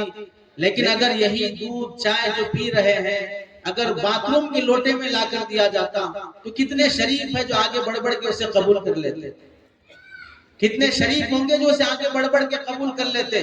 یہ اگر سمجھایا بھی جائے دودھ تو دودھ ہے، چاہے پینے کا آلہ کوئی بھی ہو، وہ لوہے اسٹیل کی گلاس ہو یا کانچ کی گلاس ہو یا واش روم کا لوٹا ہو جس سے دھویا جاتا ہے، اس سے پی رہے ہیں، فرق کیا پڑے گا؟ صرف لوٹے ہی گئے تو فرق ہے، باقی دودھ اسی میں اس میں بھی ہے۔ وہاں غیرت گوارا نہیں کرتی، فوراً واش روم یاد آ جاتا ہے، پتہ نہیں کس کس نے کیا کیا دھویا ہوگا، کتنا دھویا ہوگا، کہاں کہاں لگا ہوگا۔ تو جیسے باتھ روم کے لوٹے میں دودھ پینا گوارا نہیں ہوتا، اگرچہ کہ دودھ اپنی جگہ پر پاک ہی کیوں نہ ہو، ایسے ہی ہر ایرے غیرے اسکالر سے دین اور شریعت سیکھ لینا باتھ روم کے لوٹے میں دودھ پینے سے بدتر ہے۔ اسے یحییٰ ابن معین رحمت اللہ علیہ نے سمجھایا، ان ھذا العلم دین فانظروا عمن تأخذون دینکم، یہ جو دین تم سیکھ رہے ہو یوٹیوب کے ذریعے سے، آن لائن یا کسی بھی طریقے سے، یہ علم دراصل تمہارا دین ہے، تمہاری شریعت ہے۔ دین جیسے پاکیزہ ہے، جس برتن سے لے رہے ہو وہ برتن بھی پاک ہونا چاہیے، جس آدمی سے سیکھ رہے ہو وہ آدمی میں مستند ہونا چاہیے، وہ بھی پڑھا لکھا ہوا کسی مدرسے کا فارغ اتھینٹک ہونا چاہیے، ورنہ ہر ایرے غیرے سے آدمی علم سیکھنا شروع کرے گا، گمراہ ہو جائے گا۔ اپنے سر کے درد کی خاطر، اپنے چیسٹ اور سینے کے درد کی خاطر، پیٹ کے درد کی خاطر ڈاکٹر کی ہاسپٹل پہ جانے سے پہلے بورڈ پر اس کی ڈگریاں دیکھے گا، ایم ڈی ہے، ڈی ایم ہے، ایم اے ہے، ایم بی بی ایس ہے، کیا پڑھا ہے، کون سی ڈگری کا ہے، کون سی کالج سے پڑھا ہے، تاکہ وہ ان ڈگریوں کے حساب سے زندہ واپس آ سکوں، گھر جا سکوں، قبرستان نہ جا سکوں۔ اتنی حفاظت اپنے جان کی ہے کہ کسی ڈاکٹر کے پاس سر کے درد کے لیے بھی جاتے ہوئے ڈگریاں دیکھ کے جا رہا ہے، اور یوٹیوب پر آنے والے اسکالر کی ڈگریاں نہیں دیکھ رہا ہے کہ کون کہاں سے پڑھا ہے، کس پر علماء اعتماد کر رہے ہیں۔ ڈاکٹر کا کام ہے تفسیر کرنا، انجینئر کا کام ہے قرآن کی تشریح حدیث بیان کرنا، کسی ٹیچر اور پروفیسر کا کام ہے قرآن حدیث کی تشریح کرنا، کسی ہیڈ ماسٹر کا کام ہے قرآن حدیث کی تشریح کرنا، جنہوں نے 15 سال اپنی زندگیاں قرآن حدیث سیکھنے پر لگا دی ہیں، وہ کیا گھاس کاٹنے کے لیے پیدا ہوئے ہیں؟ ان کی زندگیاں مدرسوں میں جو گزر رہی ہیں، جن قربانیوں کے ساتھ علماء اور اکابر بچوں کی تربیت کر رہے ہیں، رات دیر تک 2 بجے تک تکرار کر کے، حاشیہ حل کر کے، بین سطور حل کر کے، شروحات دیکھ کر، استاذ کی تقریر نوٹ کر کے، عبارتیں ازبر یاد کر کے، وہ جو 15 سال پڑھ کے آ رہے ہیں اپنے اساتذہ کے پاس، وہ آنے کے بعد ان کی ذمہ داریاں گھاس کاٹنا ہے، ان کی ذمہ داریاں بال بنانا ہے۔ کیا ذمہ داریاں ہیں؟ ان سے علم سیکھنے کے بجائے اس سے جس نے کالج کی زندگی میں جن بے حیائیوں سے رات گزاری ہے، نشے میں رات گزاری ہے، لڑکی بازی میں رات گزاری ہے، ان سے وہ لوگ جو اسکالر بننے سے پہلے محلے کے مجرم تھے، قانوناً بھی وہ کرائم کرنے والے تھے، محلے کے زانی اور بدکردار تھے، دکان نہ چل سکی اپنے پیٹ پالنے اور گزارے کی، وہ یوٹیوب پر آ گئے دینی اسکالر بن کر، آج وقت کے مفتی اعظم بن گئے۔ جنہیں جیلوں میں ہونا چاہیے تھا وہ مسلمانوں کے دلوں میں ہے، جن پر لعنت برس رہی ہے اللہ اور اس کے رسول کی، اس کی خاطر آج کا مسلمان دعائیں دے رہا ہے۔ یہ سوچے بغیر بھی کہ وہ جمہور سے ہٹا ہوا ہے، یہ سوچے بغیر بھی کہ قرآن حدیث کے خلاف اس کی باتیں ہو رہی ہیں۔ اللہ کے نبی علیہ السلام نے فرمایا، من قال برائیہ فی القرآن، قرآن مجید کے بارے میں اگر کوئی آدمی اپنی رائے سے کہے گا، فَلْيَتَبَوَّأْ مَقْعَدَهُ مِنَ النَّارِ، ترمذی کی روایت ہے، قرآن کے بارے میں پڑھے بغیر، اصول تفسیر پڑھے بغیر تفسیر کرنے لگا، اصول حدیث پڑھے بغیر حدیث کی تشریح کرنے لگا، ایسے آدمی کو چاہیے کہ وہ اپنا ٹھکانہ جہنم میں بنا لے۔ تفسیر اچھی ہوگی خراب ہو، اس سے فرق نہیں پڑے گا، ہر کسی کو حق نہیں ہے قرآن حدیث کی تشریح کرنے کا۔ اس کی مثال، ہر کالا کوٹ پہننے والا ایڈوکیٹ نہیں ہوتا، ہر سفید کوٹ پہننے والا ڈاکٹر نہیں ہوتا، ہر وہ آدمی جس کے ہاتھ میں قینچی اور چاقو ہو وہ آپریشن کرنے والا، سیزرنگ کرنے والا، ڈاکٹر نہیں ہوتا. چاقو قصاب کے ہاتھ میں بھی ہوتی ہے, ڈاکٹر کے ہاتھ میں بھی ہوتی ہے. قینچی حجام کے ہاتھ میں بھی ہوتی ہے, ڈاکٹر کے ہاتھ میں بھی ہوتی ہے. حجام کی قینچی بال منانے کی خاطر ہے, آپریشن کرنے کی خاطر نہیں ہے. ڈاکٹر کی قینچی آپریشن کرنے کی خاطر ہے, بال منانے کی خاطر نہیں ہے. اس فرق کو سمجھے بغیر اگر کوئی آدمی حجام کی شاپ میں جا کر کہا تھوڑا میرا آپریشن کر دو, تو کفن بھی ساتھ لے جانا پڑے گا. قصاب سے جا کر کہا کہ میرا آپریشن کر دو, چاقو تو آپ کے پاس بھی ہے, کفن بھی ساتھ لے جانا پڑے گا. اس فرق کے ساتھ جیسے آدمی جاتا ہے کہ کہاں بال بنانا ہے, کہاں گوشت خریدنا ہے, کہاں آپریشن کرانا ہے, اسی فرق کے ساتھ علم کو سیکھنا پڑے گا. کہاں قرآن کی تفسیر سننی ہے, کہاں حدیث سننی ہے, کہاں مسئلے پوچھنے ہیں. ایک وہ آدمی جو یہاں آپ کے شہر میں رہ کر ماہانہ 15,000 نہیں کما سک رہا تھا, گھر نہیں چلا سک رہا تھا, وہ کویت گیا, سعودیہ گیا, دبئی گیا, ریاض گیا, مکہ مکرمہ گیا, مدینہ منورہ گیا. وہاں اس کی ڈیوٹی تھی جھاڑو مارنا, چپراسی بن کے رہنا, پوچا مارنا, ڈرائیونگ کرنا, وہاں کے بچوں کو اسکول چھوڑنا, ان کے پیمپر بدلنا, ان کا کھانا پکا کے دینا, ان کی گاڑیاں صاف کرنا, ان کے گھروں کے سامنے دربان بن کے کھڑے رہنا. وہ چند سال کیا وہاں پر جھاڑو پوچا مار لیا. یہاں آ کر اب اپنے ملک میں بخاری شریف میں یہ حدیث ہے, مسلم شریف میں یہ حدیث ہے, ترمذی شریف میں یہ حدیث ہے. آپ کے ابا حضور نے آپ کو بخاری پڑھائی ہے, آپ کی والدہ محترمہ نے آپ کو مسلم شریف پڑھائی ہے, جانتے بھی ہیں کہ بخاری کس چیز کا نام ہے, قابل بھی ہو کہ اس کا نام لے سکو. یہ آزادی ایڈوکیٹ جو کالج میں 3 سال 5 سال بھی وہ LLM کیا ہو, وہ ایڈوکیٹ کا کورس لا پڑھا ہو, وہ قانون کی تشریح کرے گا, ڈگری لے کر کرے گا, جج اسے تسلیم کرے گا. میں اگر وہ کتابیں منگوا کر, اگرچہ کہ میں دارالعلوم دیوبند کا مفتی ہی کیوں نہ بن جاؤں, پھر بھی میں اگر قانونی کتابیں منگوا کر میں عدالت میں جا کر تشریح کرنے لگ جاؤں اور یہ بولوں کہ قانون کی کتابیں میرے ہاتھ میں بھی ہیں, اس پر کس کی جاگیرداری چلے گی, یہ کس کی باپ کی کتابیں ہیں, اس سے میں بھی تشریح کر سکتا ہوں. ظاہر سی بات ہے یہ اس کا آخری دن ہوگا, اس کے بعد جیل میں نظر آئے گا. قانون کی کتابیں انسان کی لکھی ہوئی, اس کی تشریح کرنے کے لیے بھی تمہیں ڈگری کرنا پڑے گا, کسی استاذ کے سامنے بیٹھ کر سیکھنا پڑے گا, تب اس قانون کی تشریح کر سکتے ہو. اگر میں MBBS کی کتابیں 5 ساڑھے 5 سال پڑھے بغیر دکان سے خرید کر پڑھ لوں, مجھے انگریزی آتی ہو, اور میں ان کتابوں کے بیس پر کلینک کھول کے بیٹھ جاؤں, ہاسپٹل کھول کے بیٹھ جاؤں, تو پھر مجھے اندر جیل میں جانا پڑے گا. وجہ کیا ہے, میں غلط ٹریٹمنٹ نہیں کر رہا ہوں, پڑھ کے ہی کر رہا ہوں. پھر بھی تم نے کسی استاد سے نہیں پڑھا, کسی کالج میں نہیں پڑھا, 5 سال 5.5 سال تم وہاں پر اٹینڈنس نہیں دیے, محنت سے نہیں پڑھے, حق نہیں بنتا. چاہے تم کتنے ہی بڑے باپ کی اولاد کیوں نہ ہو, تمہیں اس ٹریٹمنٹ علاج کی اجازت نہیں دی جائے گی. یہ ایسے موٹے موٹے اصول ہیں, مثالیں ہیں جو ہر عام آدمی سمجھ سکتا ہے. لیکن کیا وجہ ہے کہ کلینک چلانے کے لیے ڈگری چاہیے, کالا کوٹ پہن کے عدالت میں جانے کے لیے ڈگری چاہیے, اور مجھے اسکول میں ہیڈ ماسٹر پروفیسر بننے کے لیے ڈگری چاہیے, حتیٰ کہ کسی نرسری اور چھوٹی موٹی اسکول میں بھی پڑھانے کے لیے مجھے 10th کی سرٹیفکیٹ چاہیے. یہ سارے چاہیے. بعض شہروں میں تو کسی آفس اور کمپنی کا واچ مین بننے کے لیے بھی 10th کی سرٹیفکیٹ چاہیے, واچ مین کے لیے 10th کی سرٹیفکیٹ چاہیے. قرآن حدیث اتنے نعوذ باللہ یہ بے سہارا ہے, گویا کہ بے وقی کی زندگی میں ہے, کوئی پرسان حال نہیں ہے. جو چاہے اس پر ہاتھ مار جائے, جو چاہے اس پر اپنی امیدیں تاڑنے لگ جائے کہ میں بھی بول سکتا ہوں, میں بھی کر سکتا ہوں. یہ میڈیا کا فتنہ, انٹرنیٹ کا فتنہ, ہر کوئی اپنے آپ کو اسکالر سمجھ کر لوگوں کو گمراہ کر رہا ہے, جس میں ہم لوگ دنیاوی لحاظ سے بھی مبتلا ہیں, دینی لحاظ سے.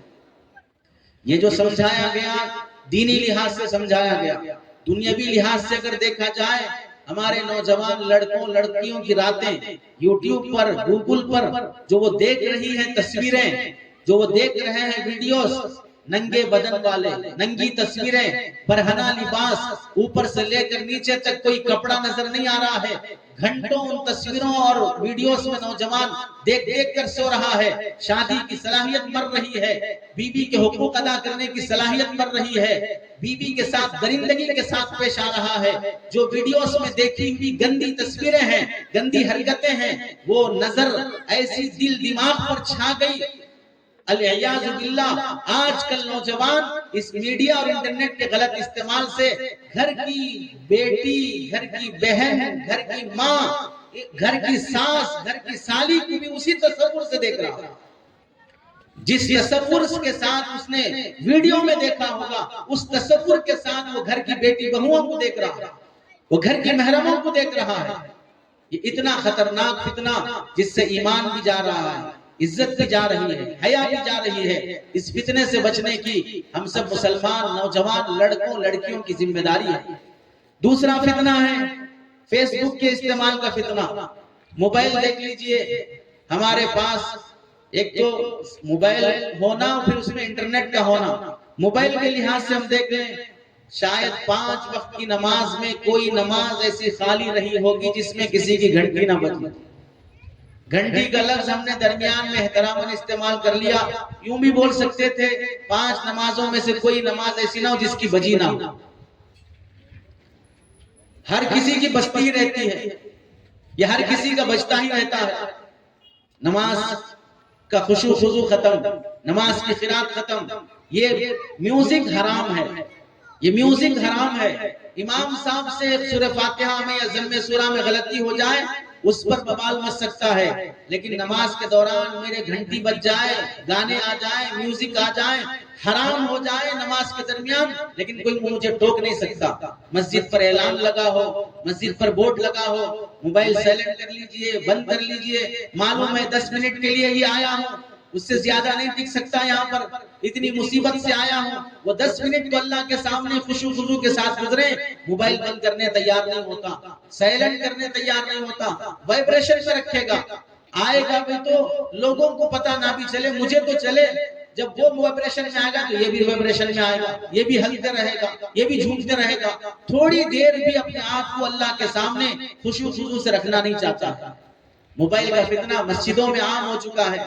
تیسرا فتنہ ہم جس میں مبتلا ہیں، ایسے لوگوں کو سننا، ایسے اسکالرز کو سننا جو دینی لبادے میں اپنا منجن بیچ رہے ہیں، اپنی دکان چلا رہے ہیں، ایسے اسکالرز کو سننا جو بخاری کا حوالہ دے رہے ہیں، مسلم شریف کا حوالہ دے رہے ہیں، ابن تیمیہ کا حوالہ دے رہے ہیں، فلاں کا حوالہ دے رہے ہیں۔ ہر کوئی حوالہ دینے والا اسکالر نہیں ہوتا، بعض سے حوالہ دینے والے ہولے بھی ہوتے ہیں، بہت سے حوالہ دینے والے ہولے بھی ہوتے ہیں۔ ہر کوئی حوالہ دینے والا اسکالر ہونا ضروری نہیں ہے، پڑھا لکھا ہونا ضروری نہیں ہے، ہمیں ڈگریاں دیکھنا چاہیے۔ علماء جس پر اعتماد کر رہے ہوں ان سے سنا جائے گا۔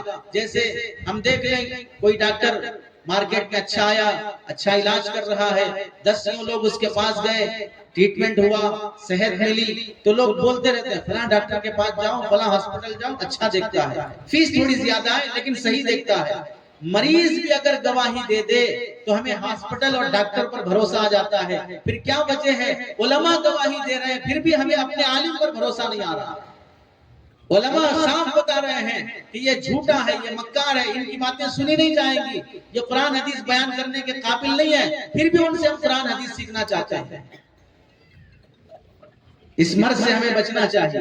اللہ نبی علیہ السلام نے ایک حدیث میں فرمایا ایک زمانہ ایسا آئے گا لوگ جن کو اپنا بڑا مان کر ان سے دین سیکھیں گے، اتخذ الناس رؤوسا جہالا فسئلوا فافتوا بغیر علم فضلوا وضلوا۔ ایک زمانہ ایسا آئے گا کہ لوگ اپنا بڑا جس کو بنائیں گے، جاہلوں کو اپنا بڑا بنائیں گے، جس کے پاس علم کی ڈگری نہیں ہے، عالم نہیں ہے، مفتی صاحب نہیں ہے۔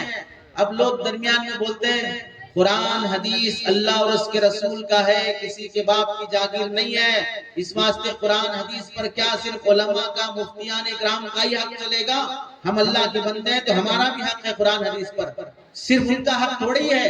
ہم نے کہا کہ ہمارا ہی حق ہے، تمہارا بھی حق ہے، تمہارے ابا حضور کا بھی حق ہے، تمہارے دادا جان کا بھی حق ہے، نانا جان کا بھی حق ہے، نواسے پوتوں کا بھی حق ہے، لیکن وہ حق حاصل کرنے کے لیے پڑھنا پڑے گا۔ وہ حق حاصل کرنے کے لیے پڑھنا پڑے گا. پڑھے بغیر حق جتا نہیں سکتے. پڑھے بغیر حق جتا نہیں سکتے. جیسا کوئی آدمی یہ کہے کیا تمہارا ہی حق ہے بیوی پر، میرا بھی حق ہے، ہم کہیں گے بیوی پر حق ہے لیکن تمہاری بیوی پر ہے، میری بیوی پر نہیں ہے. بیوی پر حق حاصل ہے لیکن اپنی بیوی پر ہے، میری بیوی پر نہیں ہے. اپنی بیوی بنانے کے لیے مہر ادا کرنا پڑے گا. مہر ادا کر لو بیوی بنا لو، ایجاب قبول کر لو بیوی بنا لو. مہر ادا کیے بغیر، ایجاب قبول کیے بغیر ہر چلتی لڑکی کو اپنی بیوی نہیں بنا سکتے. ہر چلتے آدمی کو اپنا شوہر نہیں بنا سکتے. ہر چلتا آدمی قرآن حدیث پر اپنا حق جما نہیں سکتا. حق ادا کرو اس کے بعد حق جتاؤ. حق ادا کرنا یہ ہے کہ اسے پڑھو شاگرد بن کر، اسے حاصل کرو اصول قواعد کے ساتھ، اس کے بعد بیان کرنے لگو.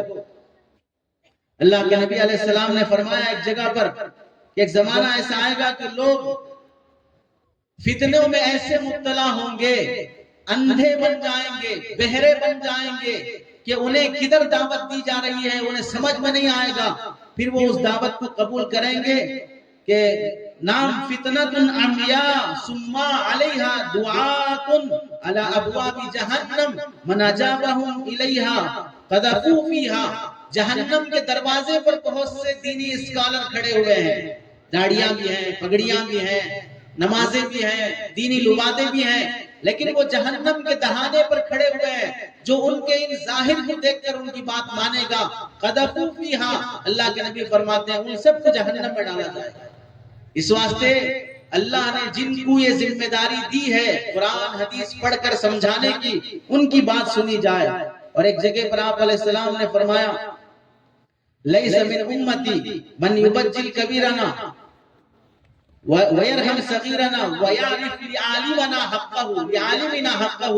جو آدمی اپنے چھوٹے پر رحم نہ کرے اور بڑوں کی قدر نہ کرے، عالم کا حق نہ جانے کہ اس کا حق کیا ہوتا ہے، وہ میری امت میں ہے ہی نہیں. اس کے تحت میں سمجھنا یہ ہے عالم جس نے قرآن حدیث پڑھا ہے اس کا حق یہ ہے کہ قرآن اس سے سیکھا جائے. اس کا حق یہ ہے کہ مسائل اس سے پوچھے جائیں، اس کی عزت اور اس کا احترام کیا جائے. دینی جماعتیں ہوں، دینی تنظیمیں ہوں، یا دو چار افراد ہی کیوں نہ ہوں، امت کی اجتماعیت کو ختم کرتے ہوئے اپنے 1.5 اینٹ کی مسجد الگ بنا لیا. وہ مسائل جن مسائل میں اختلاف کی ضرورت ہی نہیں ہے ان مسائل میں اختلاف کر رہا ہے. جیسے اس کی 1-2 مثالیں دیکھیں. حضرت مولانا حسن البنا رحمت اللہ علیہ عرب مصر کے بڑے مجاہد گزرے ہیں، تنظیمی شخصیت گزری ہے، ان کی تاریخ اور سوانح بھی ہے.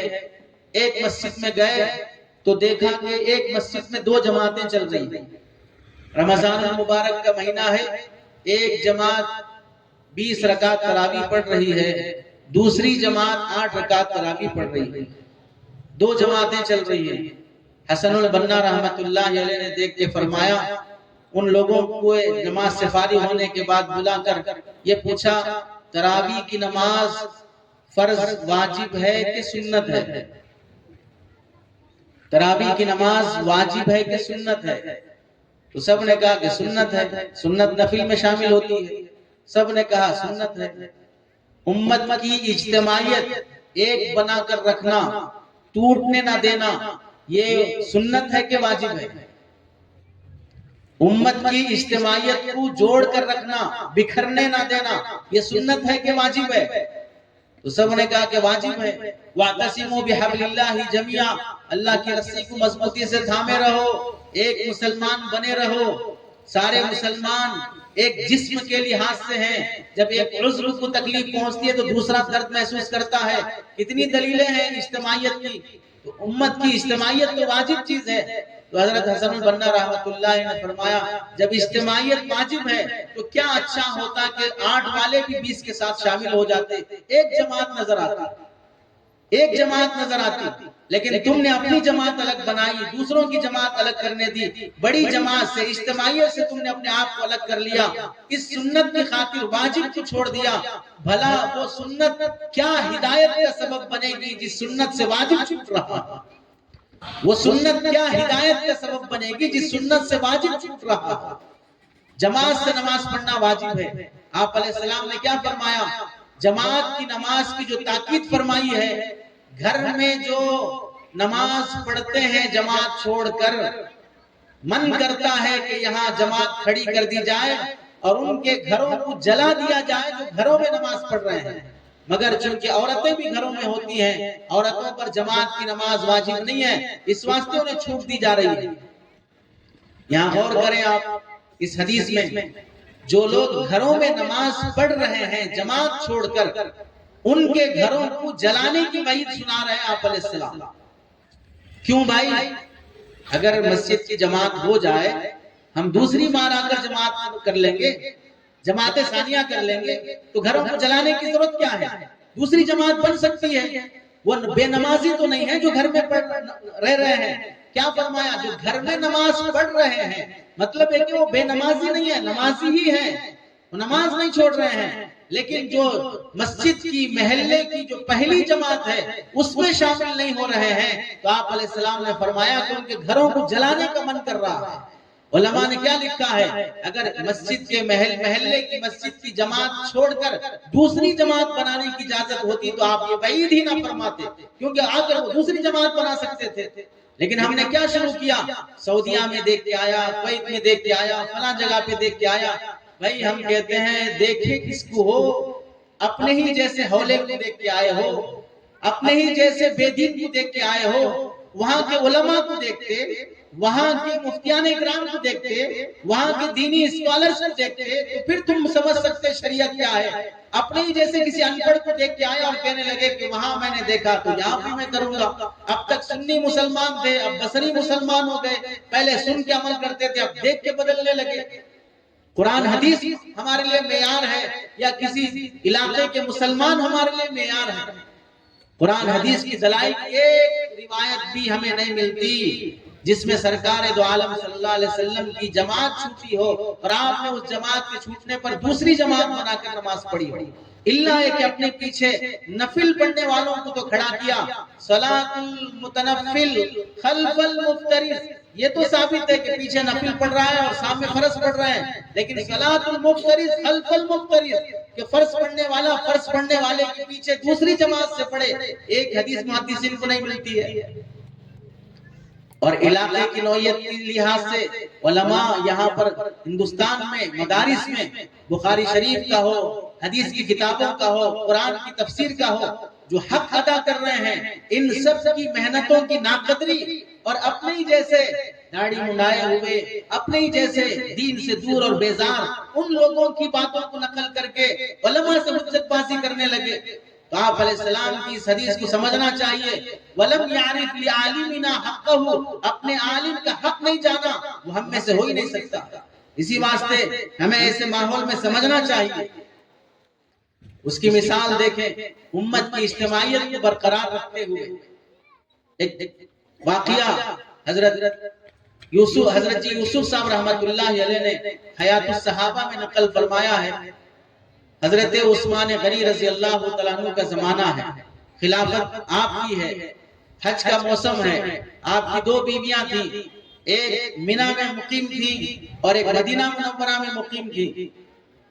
جب بیوی وہاں پر مقیم ہو، اقامت کی حالت میں ہو، شوہر جب وہاں پر آئے اور اس کا ارادہ بھی اقامت کا ہو تو اس کے لیے اب قصر کی نماز نہیں ہوتی ہے، اس کے لیے اتمام کرنا ہوتا ہے، 4 رکعت نماز پڑھنی ہوتی ہے۔ منی کے میدان میں حضرت عثمان رضی اللہ تعالیٰ عنہ نے 4 رکعت نماز پڑھائی، پیچھے حضرت ابوذر رضی اللہ تعالیٰ عنہ یا کوئی اور صحابی تھے، انہوں نے رسول اکرم صلی اللہ علیہ وسلم کو منی میں، عرفہ میں، مزدلفہ میں جو نمازیں پڑھی گئی ہیں 2 رکعت پڑھتے دیکھا ہے، قصر نماز، ظہر ہے، عصر ہے، عشاء ہے۔ حضرت صدیق اکبر کو 2 رکعت پڑھاتے دیکھا ہے، حضرت عمر رضی اللہ عنہ کو 2 رکعت پڑھاتے دیکھا ہے، حضرت عثمان رضی اللہ عنہ یہ 4 رکعت پڑھا رہے ہیں۔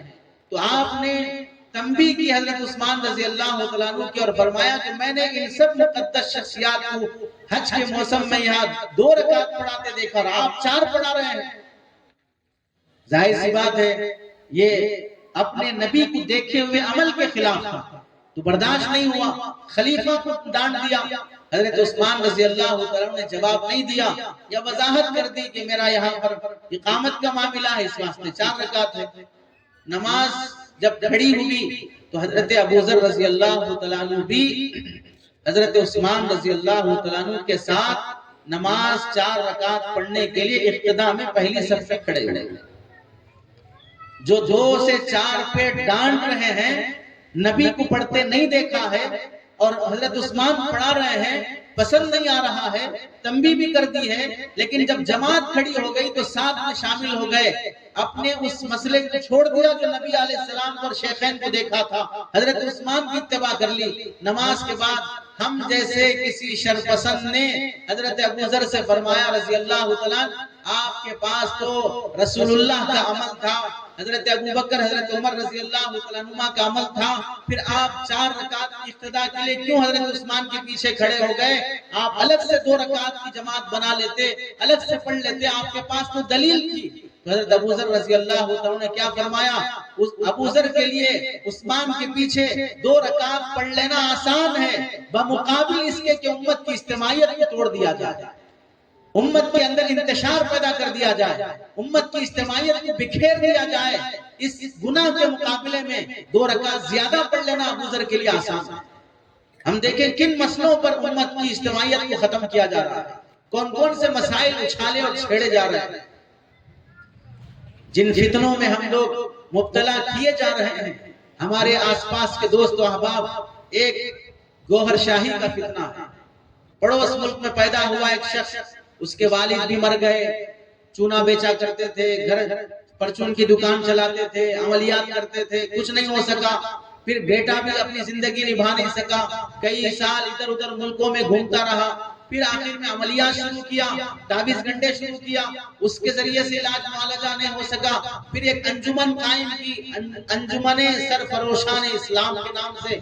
اس میں بیٹھ کر ایسے ایسے دعوے کیے اور کہا کہ میں حضرت مہدی ہوں، میری صورت اور چہرہ آسمان پر، چاند پر، حجر اسود پر نظر آتا ہے.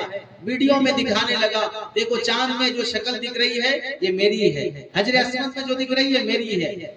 ایسے غلیظ لوگ چاند پر جائیں گے، ایسے غلیظ لوگ حجر اسود پہ نظر آئیں گے. حجر اسود کے جیسے ٹکڑے ہوئے اللہ ویسے ٹکڑے کر دیں گے جہاں جہاں. وہ ٹکڑے ہونا تو تکوینی طور پہ تھا، یہ ٹکڑے ہونا عذاب کے طور پر ہوگا. اب وہ شخص مہدی ہونے کا دعویٰ کر کے مر کے چلا گیا، لیکن اس کی جگہ پر ایک دوسرا شخص یوٹیوب میں بیٹھ کر یونس گوہر شاہی کے نام سے، اس نے تو اتنا گمراہی پھیلا رکھی ہے، اب تو اس نے کلمہ ہی بدل دیا. لا الہ الا اللہ کی جگہ پر لا الہ الا ریاض بولنے لگا.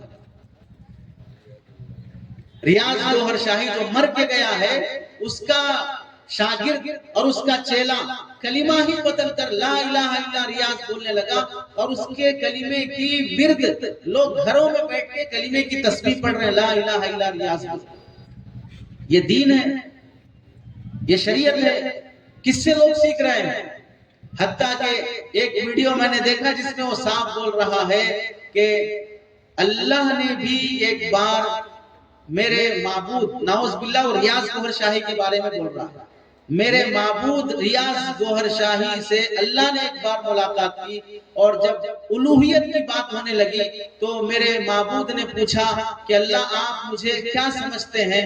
تو اللہ نے کہا کہ ریاض الیاذ باللہ 100 بار بولتے ہوئے اللہ ہمارے ایمان کی حفاظت فرمائے. وہ شخص اپنی گھٹیا زبان سے نقل کر رہا ہے، ریاض میں بھی تمہیں اپنا خدا سمجھ رہا ہوں. یہ ویڈیو پر پوری پبلک کے سامنے، اور آڈینس سننے والے خود کو مسلمان کہہ رہے ہیں، داڑھی والے بھی ہیں، ٹوپی والے بھی ہیں، بیٹھے ہوئے اس کی واہ واہ کر رہے ہیں. کیا اس کی عبودیت کے بعد اللہ کی الوہیت پر گفتگو کرنا گویا کہ اللہ کی شان میں توہین ہے. ایسے فتنے یوٹیوب پر پھیل رہے ہیں بلا تمیز کہ ہم سن رہے ہیں کہ ہم کن کن فتنوں میں مبتلا ہوتے جا رہے ہیں. نوجوان جنگلوں میں جا کے ویڈیوز بنا رہے ہیں. ایسے ان غلیظ قسم کے لوگوں کے ویڈیوز سن کر اپنی عقیدت کا اظہار ان لوگوں سے کر رہے ہیں.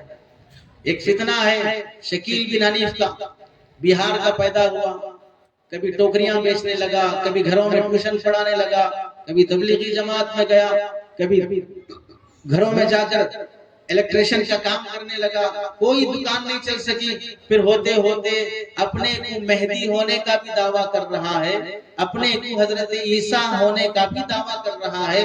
حضرت عیسیٰ علیہ السلام حضرت مریم رضی اللہ تعالیٰ عنہ کے بیٹے ہیں، پیدا ہو گئے، چند سال زندگی گزاری، آسمانوں پر محفوظ ہیں، اپنی جگہ پر اللہ تعالیٰ قیامت کے قریب ان کو آسمان سے نازل کریں گے۔ یہ حضرت عیسیٰ کی شخصیت ہے جن پر ہم نبی ہونے کی حیثیت سے ایمان لا چکے ہیں۔ حضرت مہدی علیہ الرضوان نبی نہیں ہیں، وہ امتی ہیں، پیدا نہیں ہوئے ہیں، پیدا ہوں گے، اور ان کی والد والدہ دونوں ہیں۔ حضرت عیسیٰ کے والد نہیں ہیں، حضرت مہدی کے والد بھی ہوں گے، والدہ بھی ہوں گے۔ والد کا نام عبداللہ ہوگا اور حضرت مہدی کا نام محمد ہوگا، ہمارے نبی کے نام پر ہوگا، اور خاندانی لحاظ سے حضرت حسن حضرت حسین رضی اللہ تعالیٰ عنہ اجمعین کے نسب سے وہ ہوں گے، مدینہ منورہ میں پیدا ہوں گے، بہار میں پیدا نہیں ہوں گے۔ ان کے والد عبداللہ ہوں گے، حنیف نہیں ہوں گے، ان کا نام محمد ہوگا، شکیل نہیں ہوگا، اورنگ آباد میں نہیں بسیں گے۔ اتنے واضح دلائل ہونے کے باوجود بھی قرآن حدیث کے پھر بھی دعویٰ کرتا ہے کہ میں عیسیٰ بھی ہوں، مہدی بھی ہوں۔ تو پاگل قوم ہم مسلمان نوجوانوں میں ایسے بھی ہیں جو اس کے ہاتھ پہ بیعت کرتے ہیں، اسے مہدی مانتے ہیں، عیسیٰ مانتے ہیں۔ بھئی ایک آدمی حضرت مہدی بھی ہو، حضرت عیسیٰ بھی ہو، یہ 2 in 1 ہو گیا نا، 2 in 1 ہو گیا، نہ مرد رہا نہ عورت رہا، یا مرد بھی رہا عورت بھی رہا۔ تو ایسا آدمی کیا کہلائے گا؟ اس کے ہاتھ پہ کیسے ایمان لایا جائے گا؟ کیسے اسے حضرت مہدی مانا جائے گا؟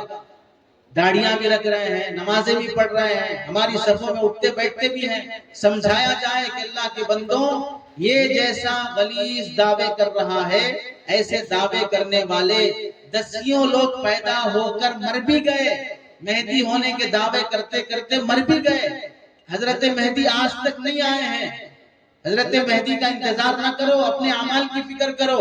لیکن کئی نوجوان مسلمان مبتلا ہوتے جا رہے ہیں جو ان کو حضرت مہدی مانتے ہوں یا حضرت عیسیٰ مانتے ہوں۔ ایسے لوگوں سے تعلقات، ایسے لوگوں سے شادی بیاہ کا معاملہ، ایسے لوگوں سے اپنے صفوں میں اٹھنا بیٹھنا، ان کے عقائد سمجھنا۔ عجیب بات یہ ہے، یاد رکھو، فتنے ہونے کی علامت، گمراہی ہونے کی علامت یہ ہوتی ہے، وہ صاف طور سے بولتے ہیں ہم کسی عالم سے بات کرنے تیار نہیں ہوتے، امام صاحب سے نہیں ملیں گے، عالم صاحب سے نہیں ملیں گے، آپ اکیلے میں ملو، ہمارے گھر پہ آؤ، فلاں ہوٹل میں ملو، فلاں جنگل میں ملو، اکیلے میں بات کریں گے، کسی عالم سے ملنا نہیں چاہیں گے۔ یہ علامت ہے اس فتنے کے گمراہ ہونے کی۔ اس واسطے کے فتنہ ہے یا دین ہے، صحیح ہے یا غلط ہے، اس بات کا زیادہ علم عالم کو ہوتا ہے، غیر عالم کو نہیں ہوتا، لیکن ملنے نہیں دیا جاتا ہے، الگ سے تشکیل کی جاتی ہے۔ اس فتنے سے بچنے کی ضرورت ہے۔ ایک فتنہ ہے جس میں ہماری قوم مبتلا ہوتی جا رہی ہے، بالخصوص پڑھا لکھا نوجوان، مرزا انجینئر علی کا فتنہ، مرزا محمد علی انجینئر کا فتنہ۔ اس شخص کا فتنہ تو کئی نوجوانوں کے جیب میں بھی ہے، دل دماغ پر بھی ہے۔ اتنا بڑا فتنہ ہے، صحابہ کو گالیاں دیا، نبی علیہ السلام کی شان میں گستاخی کیا، صحابہ پر تان تشنیع کیا، فقہائے امت پر سے اعتماد اٹھایا، تفسیر کی حدیث کی کتابوں پر سے اعتماد اٹھایا، اپنے آپ کو تنہا ایسا مجدد قرار دیا کہ گویا کہ دین کا ٹھیکہ اب صرف اللہ نے اس کو دے رکھا، کسی عالم کی، کسی مفتی صاحب کی، کسی مدرسے کی اور کسی اسکالر کی، کسی ریسرچ کرنے والے کی کوئی تشریح صحیح نہیں ہے، جو وہ بول رہا وہی صحیح ہے۔ کئی جگہوں پر حضرت ام المومنین عائشہ رضی اللہ تعالیٰ عنہ پر ظالم ہونے کا الزام لگایا۔ نبی کریم صلی اللہ علیہ وسلم کے لیے جو ورڈ اس نے یوز کیا ہے، ایک ویڈیو میں وہ بول رہا ہے نبی کریم صلی اللہ علیہ وسلم کے بارے میں، نقل کفر نباشت، وہ بولتا ہمارے نبی علیہ السلام کے لیے چھوکرے کا لفظ استعمال کرتا ہے۔ اس قدر گستاخانہ تعبیرات صحابہ کی شان میں، اولیاء کی شان میں، سیدنا عبد القادر جیلانی رحمت اللہ علیہ کے پیچھے اتنا ہاتھ دھو کے پڑا ہے، پتہ نہیں اس کے باپ دادا کا حضرت سیدنا عبد القادر جیلانی نے کیا بگاڑا ہوگا۔ اتنے برے القاب، اتنے برے الفاظ سیدنا عبد القادر جیلانی رحمت اللہ علیہ سے متعلق استعمال کرتا، لیکن کتنے نوجوان ہیں، سنتے ہیں، اس کی پورے اس کی پوری اسپیچ میں سوائے صحابہ پر، فقہا پر، امت پر تام تشریح کے کچھ نہیں رہتا ہے، نہ کوئی صحیح مسئلہ۔ ایک جگہ پر وہ کہہ رہا ہے کہ مساجد پر سے اسپیکر ہٹا دینا چاہیے، اس کی ضرورت ہی نہیں۔ وہی ہو رہا ہے جو دشمن کا اعلی کار بنا ہوا ہے۔ نمازوں کے اندر جنازے کی نماز کا طریقہ الگ، مسائل پاکی ناپاکی کے مسائل کے طریقے الگ، کئی مسائل ایسے گھڑ رکھے ہیں۔ ایک جگہ پر تو یہ کہہ دیا کہ فلیٹ میں نماز معاف ہے۔ کیا پڑھا کیا نہیں پڑھا، کون سے مدرسے سے فارغ، انجینئر کا کام کیا ہوتا ہے؟ اگر وہ سیول کا ہے تو اس کا کام ہے باتھ روم بناؤ، واش روم بناؤ، نالے صحیح بناؤ، گندگی صحیح جائے، بدبو صحیح جائے، ایگزاسٹ فین صحیح لگاؤ، اس کا وہ کام ہے۔ میکینیکل انجینئر ہے، نیٹ بورڈ صحیح کرو، وائرنگ صحیح دیکھو، صحیح سے سیٹنگ فٹنگ کرو، یہ اس کا کام ہے۔ آدمی اپنا کام چھوڑ کر کس میں منہ ڈالنے لگا، ہر ہنڈی میں میری منڈی اچھی نہیں لگتی ہے۔ لیکن نوجوانوں کا حال یہ ہے، جو دینی لبادے میں آ گیا اسے اپنا رہنما رہبر مان کر سننے لگے۔ اور ایک آخری جس فتنے کا ہمیں تذکرہ کرنا چاہیے، ہمارے وہ بھولے بھالے مسلمان نادان دوست جس میں فقہا اکرام پر سے اعتماد ختم کرتے ہیں۔ تقلید کسے کہتے ہیں؟ تقلید کا معنی ہے کسی عالم دین کی بات کو دلیل پوچھے بغیر مان لینا۔ آپ میں سے جتنے لوگ بیٹھے ہیں، سر کا درد ہے، پیٹ کا درد ہے، کسی ڈاکٹر کے پاس گئے تو اس نے میڈیسن لکھ کے دیا کہ یہ گولیاں کھاؤ۔ گولیاں کی جو سلپ ہے وہ لینے کے بعد ڈاکٹر سے پھر پلٹ کے پوچھتے ہو کہ ڈاکٹر صاحب آپ نے جو گولیاں لکھی ہیں کس کتاب کے حوالے سے لکھی ہیں، وہ تھوڑا حوالہ بھی نیچے لکھیے۔ آپ جو انجیکشن مجھے دے رہے ہو، یہی انجیکشن مجھے دینا چاہیے، یہ کون سی کتاب میں لکھا اس کا حوالہ پیش کرو۔ تو ڈاکٹر کیا کرے گا؟ اگر عام زبان میں کہا جائے پیچھے مڑ نیچے جھک، اس کے بعد جو انجیکشن لگائے گا سیدھے قبرستان جائے گا۔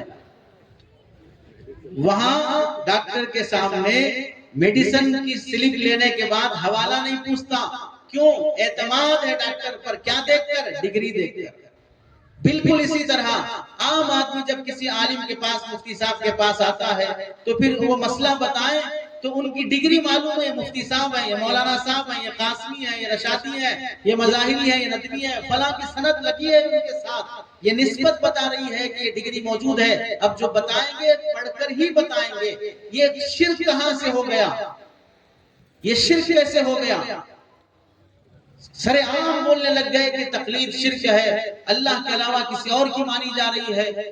قرآن مجید نے 5ویں پارے میں فَاسْأَلُوا أَهْلَ الذِّكْرِ إِن كُنتُمْ لَا تَعْلَمُونَ، اگر نہیں جانتے ہو تو اہل الذکر کی تفسیر مفسرین نے کیا لکھی ہے؟ علماء ہیں، فقہا ہیں، اپنے دور کے مجتہدین ہیں، ان سے مسائل معلوم کرو، ان سے دین اور شریعت کے مسائل معلوم کرو۔ یہ مسئلہ معلوم کرنا دلیل کے مطالبے کے بغیر، یہی تو دین ہے۔ اس کو تقلید کہا جاتا ہے تو اس کو شرک قرار دے دیا گیا۔ اب جہاں یہ شرک شروع ہو گیا تو اب ایک نظریہ بن گیا، سارے دیوبندی مشرک ہیں، سارے حنفی مشرک ہیں، اس واسطے ان کے پیچھے نماز نہیں ہوتی، اپنی الگ سے جماعت ثانیہ بناؤ۔ تو جماعت ثانیہ کے اس مرض کے پیچھے وہ غلیظ نظریہ ہے، اپنی ہی ایک طبقے کو ایک مسلمان مشرک اور کافر سمجھنے لگتا ہے۔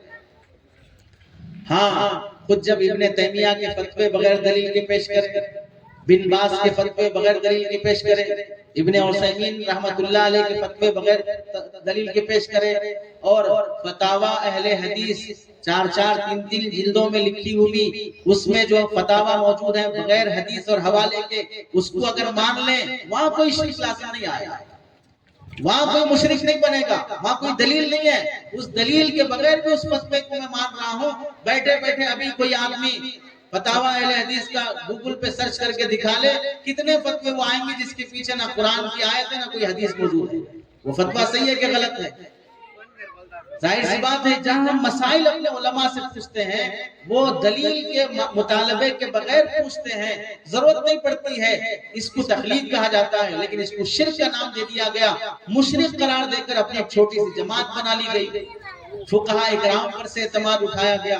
حضرت امام ابو حنیفہ رحمت اللہ علیہ وہ بڑی شخصیت ہیں، اللہ نے اپنے دین کو مدون کرنے کے لیے، مرتب کرنے کے لیے جن شخصیات کا اللہ نے انتخاب کیا ہے، ان میں حضرت امام ابو حنیفہ رحمۃ اللہ علیہ کی ذات بھی ہے۔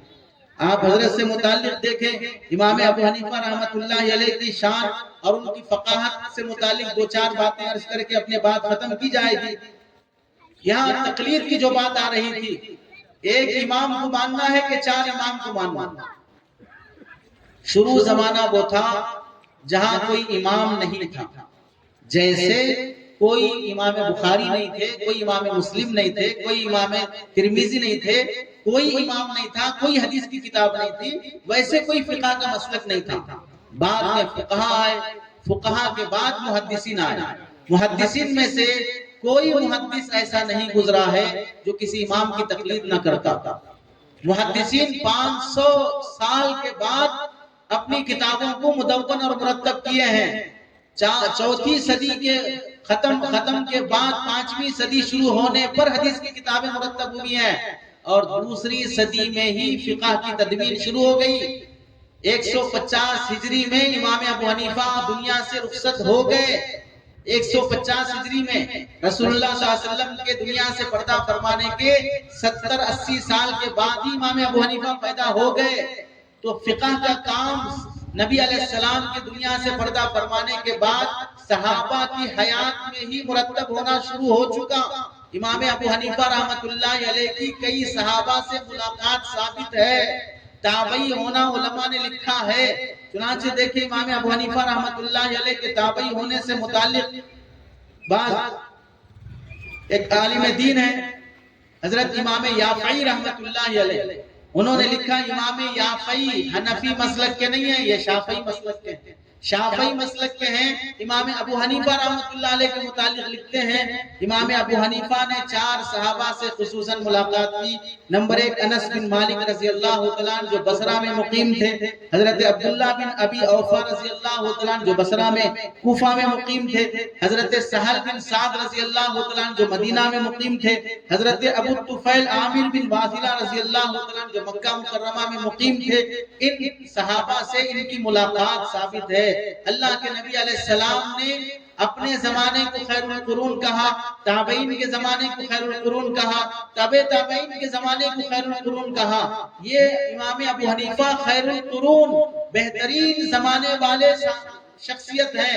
ان پر تان تشنیع کرنا، ان کے بارے میں یہ بولنا کہ ان کو صرف 17 حدیثیں یاد تھیں، اپنے جیسا سمجھے ہو کیا؟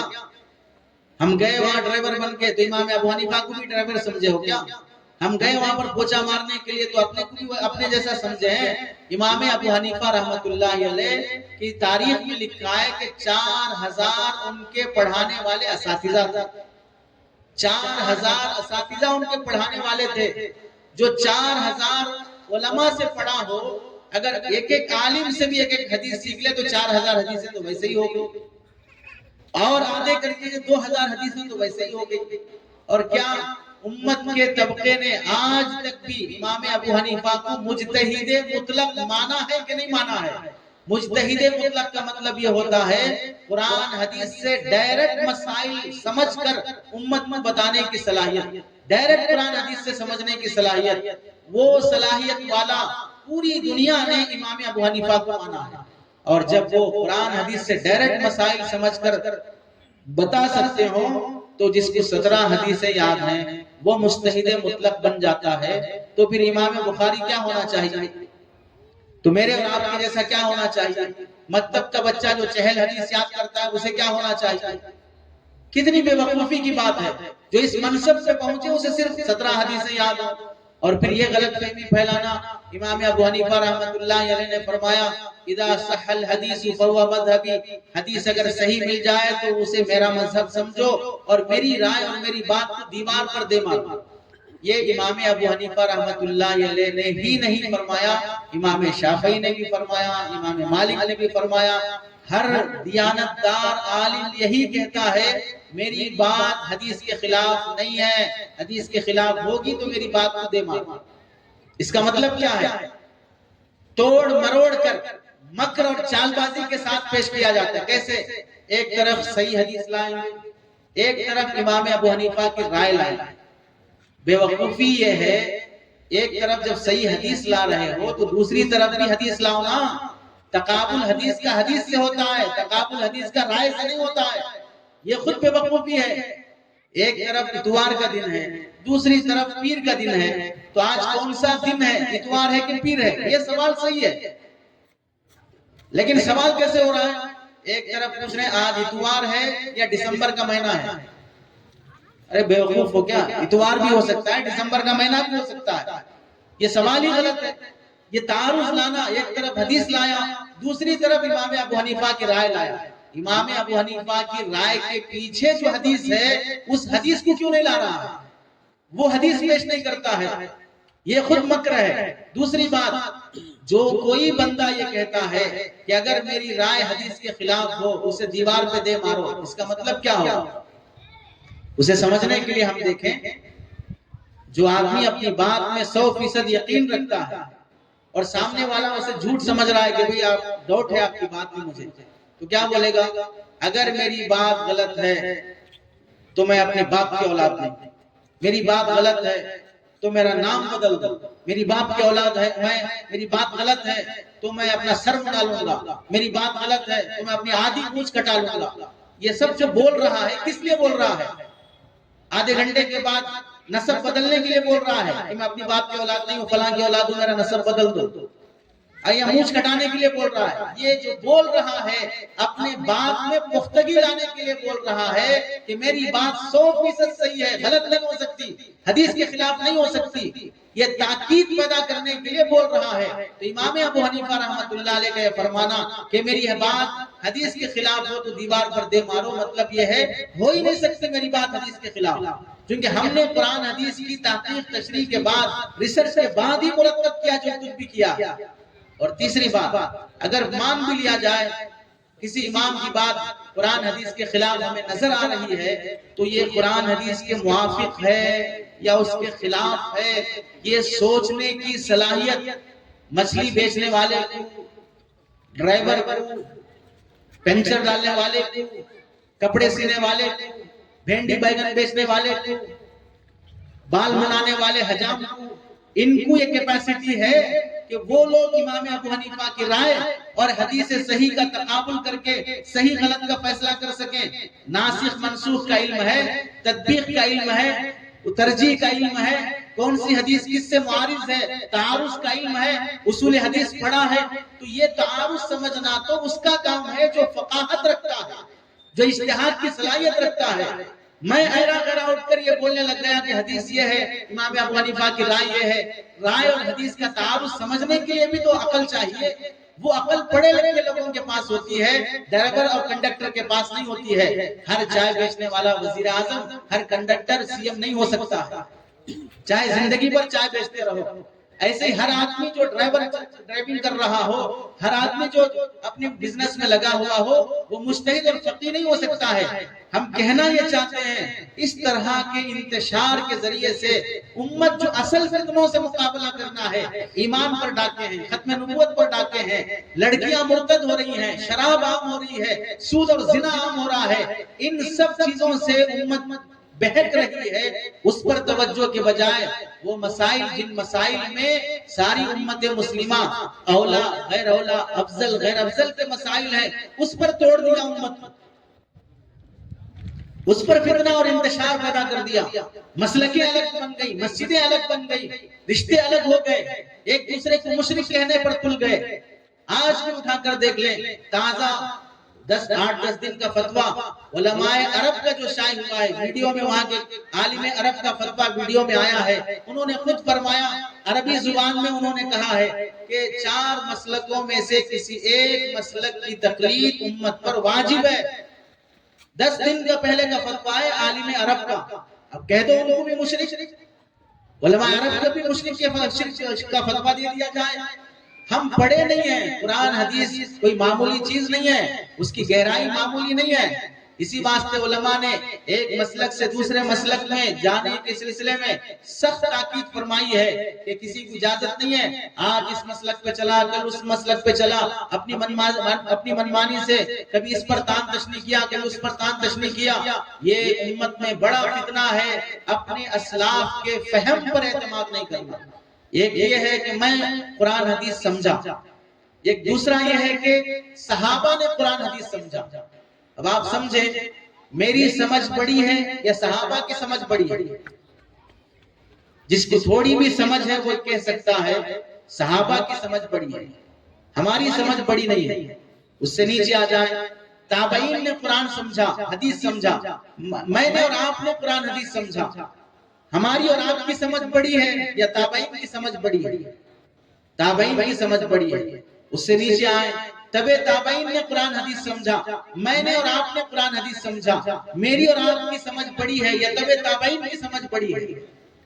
جب اتنی بات سمجھ میں آ گئی تو امت جو تقلید کر رہی ہے اپنی سمجھ پر اعتماد کرنے کے بجائے تابعین اور تبع تابعین کی سمجھ پر اعتماد کر رہی ہے، کیونکہ میری سمجھ میں نفسانیت ہے، مجھے اتنا علم نہیں ہے، میں وہ سارے علوم نہیں پڑھا ہوں جس میں اجتہاد کی صلاحیت ہو سکے، قرآن حدیث سے ڈائریکٹ مسائل میں معلوم کر سکوں۔ انہوں نے سمجھا، اللہ نے ان کو منتخب کیا، ان کے انتخاب سے فقہا مسالک مدون اور مرتب ہو گئے، اس واسطے اب ان پر میں بے اعتمادی نہیں کر سکتا۔